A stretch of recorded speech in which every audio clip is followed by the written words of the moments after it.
Now, a senior UN counterterrorism official is to assess Edward Snowden's revelations that U.S. and British intelligence agencies are using a specific software to retain and monitor telephone conversations, emails and text messages. The UN Special Rapporteur Ben Emerson said in an interview with the British newspaper The Guardian that his inquiry would seek to establish whether the British Parliament had been misled about the capabilities of the GCHQ, which is the British intelligence agency that specializes in electronic surveillance.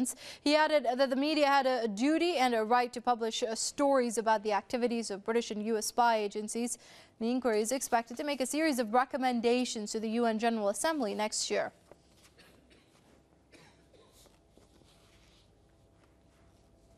We're going to cross over to Osaka now. Joining us via Skype is the editor of the CorbettReport.com, James Corbett himself. Many thanks for joining us here on Press TV.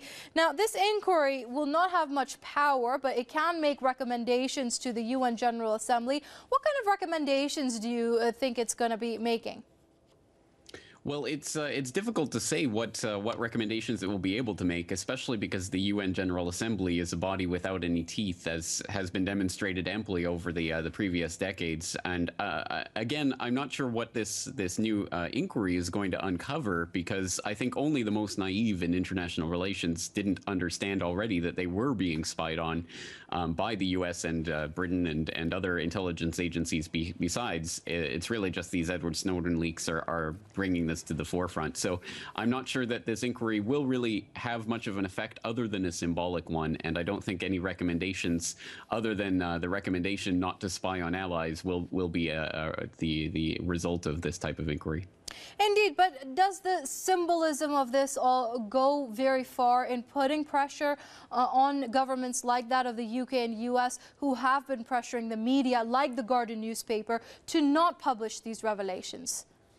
Well, certainly the pressure is mounting, not only from the political classes, but perhaps more importantly from the average public, which is now increasingly aware that these practices go on.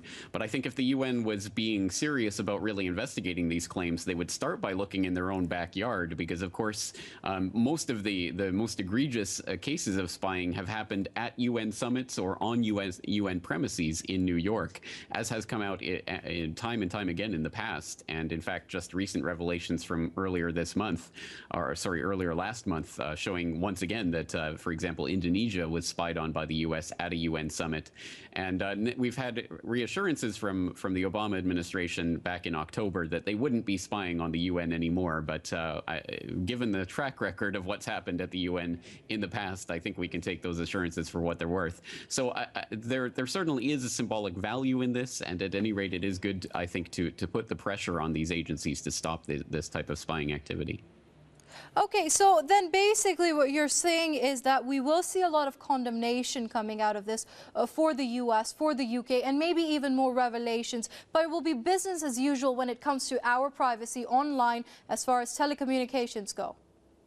Very much so. And in fact, we see that the biggest political brouhaha is about the spying that's happening on politicians themselves, on governments and government agencies.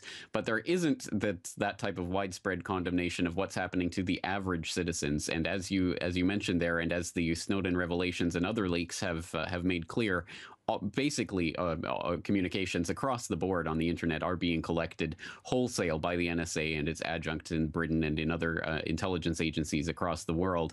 And I think there needs to be more outrage on that issue rather than specifically on spying on governments.